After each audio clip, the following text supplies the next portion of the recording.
हठात आम आज एक पवित्र स्थान को जावाक बाहरिलु। सकाळु ये चिपकू फेरीवाला को अटके पाखर पानी फल और कुड़ी किणी आनी। तो आम माँ पुओ बसिगलु से फल को धोई पारे। मु प्रथम थर पानी फल खाऊँ।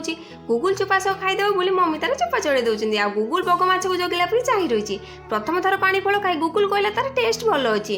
ये बाबू हठात कहले आज चल गोटे पवित्र स्थान को जा। मु पचारि से कहले जगार पहुँचला निजे जानीपारू। तो गाड़ी स्टाण्ड रखी आम चलू आगक। लोक मानकर भिड़ भी लगी। आम आसी पहुँची जाइलु कुपारे शून्य मंडप। मझिरे मंडप भक्त मैंने मानसिक करती।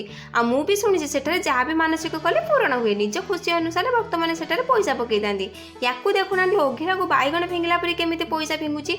मोर जहाँ भी गुहारी था मु प्रभु को जनाइले। किंतु ये पीसी पुतरा किए केते पैसा देउछन लक्ष्य करते। सेठारे एते बड़ मेला लगे बोली आमे कहीं जानि नथिलु।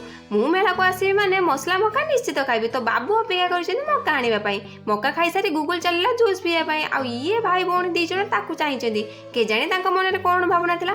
पाठक लोक समय न पारी बसीगले जूस पाखे। कि बाप ठार पुओ 2 गुण चला सीधा ग्लास रे हाथ दे स्ट्रे पीवाक लगे। मेलार सबुठ अधिक भिड़ हरेक माल पाखे ही लगी था। आपण मैंने तो निश्चय जानी। कि लाइट रे चमक किसी अजब था। कारण कानफुल गुड़िक हीरा भरी चमकुला। आम आसी अटकी गलु गुपचुप दुकान पाखे। गुपचुप खाई सारी चलू घर को। एत शीत लगे गुगुल को आनी मझे बसैक पड़ा। कि तार बसवा स्टाइल टे उलटा था। किंतु एबे जाए मो मन में गोटे प्रश्न उंकी मारुला कि शून्य मंदिर रहस्य कौन। कहीं तार नाम शून्य मंदिर रखा जाए। सांग मैंने जब शून्य मंदिर रहस्य आपण मानक जना कमेंट निश्चय जनइबे। आ गोटे लाइक भी करेंगे।